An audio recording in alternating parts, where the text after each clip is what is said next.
కర్మ పని చేస్తే పైకి వస్తావు.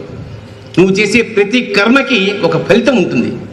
అంచేత భారతీయుల్ని ముఖ్యంగా యువతని ఇవాళ మోడీ లాంటి వాడికి తారక మంత్రం అది. ఇవాళ మోడీ అవ్వడానికి కారణం భగవద్గీత.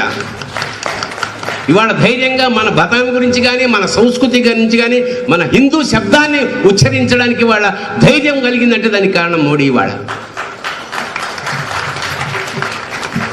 భయంగా మన దేశంలో పుట్టి మనమే ముసుగు కప్పుకొని బొట్టు పెట్టుకుంటే ఏమంటారో, చీర కట్టుకుంటే ఏమంటారో అనే దుస్థితి నుంచి ఇవాళ అంటే మనం బతుకుండగానే స్వేచ్ఛా భారతం వైపు మనం వెళ్తున్నందుకు ఆ దేవుడికి మనం కృతజ్ఞతలు కల్పించుకుంటూ ఆ పార్టీకి కానీ ఆ వ్యవస్థాపకులకు కానీ మనం సర్వదా కృతజ్ఞతలుగా ఉండాలి. ఇవాళ ఒక భారతీయత ఇవాళ అద్భుతంగా ప్రవహిస్తోంది. రేపు యావత్ భూఖండాలకి ఒక మార్గదర్శకమైంది భారత జాతి.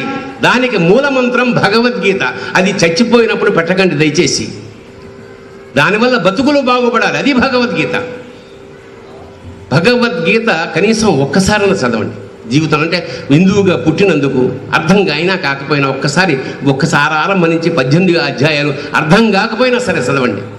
ఒక్కసారి చదివితే అది మ్యాగ్నెట్ లాగా అతుక్కుంటుంది. మీకు ఎప్పుడు బెంగ వచ్చినా ఒక చిన్న ఫిలాసఫీ నా జీవితంలో నేను ఎప్పుడైనా బెంగగా ఉంటే భగవద్గీతలోని ఏదో ఒక పేజీని అలా తీస్తాను. మీకు తెలియకుండానే అందులో సమాధానం ఉంటుంది. సమాధానం అంటే దేవుడు వచ్చి రక్షించేసి కష్టాలన్నీ తీసేస్తాడని కాదు, కష్టాన్ని తట్టుకునే శక్తి ఇస్తాడు. That is the most important. మీకు విచక్షణ ఇచ్చాడు, బుద్ధి ఇచ్చాడు, బలం ఇచ్చాడు, సర్వశక్తులు ఇచ్చాడు. ఇవన్నీ వచ్చి వాడే చేస్తే మీరెందుకు? అంచేత సర్వశక్తుల్ని ఎంకరేజ్ చేసి మోటివేట్ చేసే శక్తి భగవద్గీత ఉంది. కాబట్టి భగవద్గీతగా ఎనర్జైజ్ అవ్వండి. ఇంకోటి, భగవద్గీత చదవడం, రామాయణం చదవడం, రామకోటి రాయడం వల్ల పుణ్యం రాదు. రామకోటి రాస్తే పుణ్యం రాదు.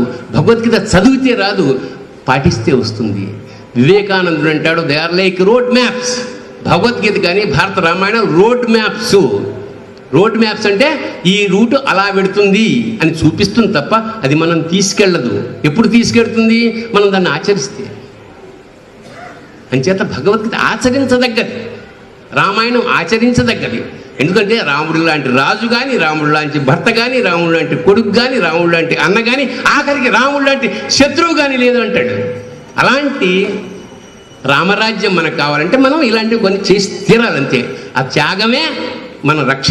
కాషాయం అంటే త్యాగానికి సింబల్ కాషాయం, చేతకాంతనానికి కాదు. ఒకప్పుడు చేతకాంతనం చేసేసారు. నో, సన్యాసం అంటే సమస్తము న్యసించదు, అన్నీ వదులుకుని సమాజాని కోసం పాటుపడాలి.